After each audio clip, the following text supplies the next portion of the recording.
distinguished guests, dear colleagues, ladies and gentlemen.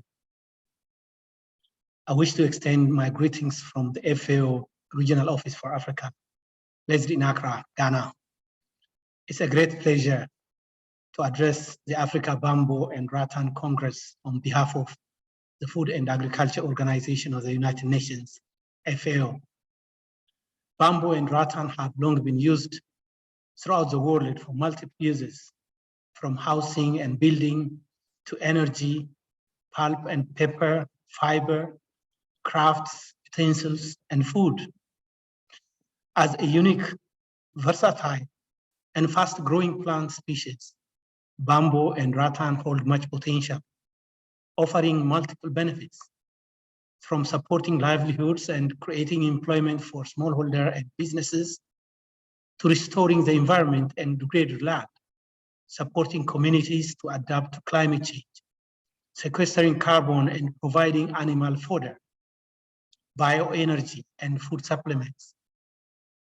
In November 2020, FAO and the International Bamboo and Rattan Organization, INBAR, signed an MOU to consolidate collaboration on bamboo and rattan for sustainable development.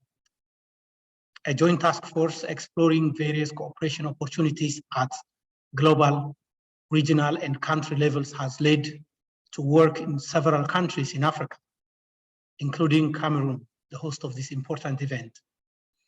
Cooperation between FAO and INBAR aims to support transformational actions on the ground that contribute to improved food security and nutrition, increased employment and income generation opportunities, biodiversity and ecosystem restoration, and climate-smart agriculture.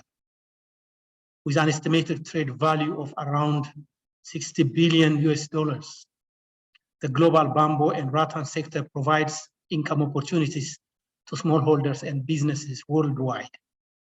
The area of bamboo worldwide has reached 35 million hectares, a rapid growth of approximately 50% over 30 years. This Africa Bamboo and Rattan Congress provides an important platform policy dialogue, sharing experiences, lessons learned, knowledge and information, and engaging stakeholders which together will contribute to a more resilient and sustainable green economy in Africa. FAO remains fully committed in cooperation with partners such as INBAR to serve our members to achieve the four betters under FAO's strategic framework 2022-2031, namely better production, better nutrition, a better environment, and a better life, leaving no one behind. The sustainable production and use of bamboo and rattan provides an important contribution to these four betters and helps countries achieve the Sustainable Development Goals. I wish the Africa Bamboo and Rattan Congress a great success and look forward to the fruitful outcomes of our joint action. I thank you.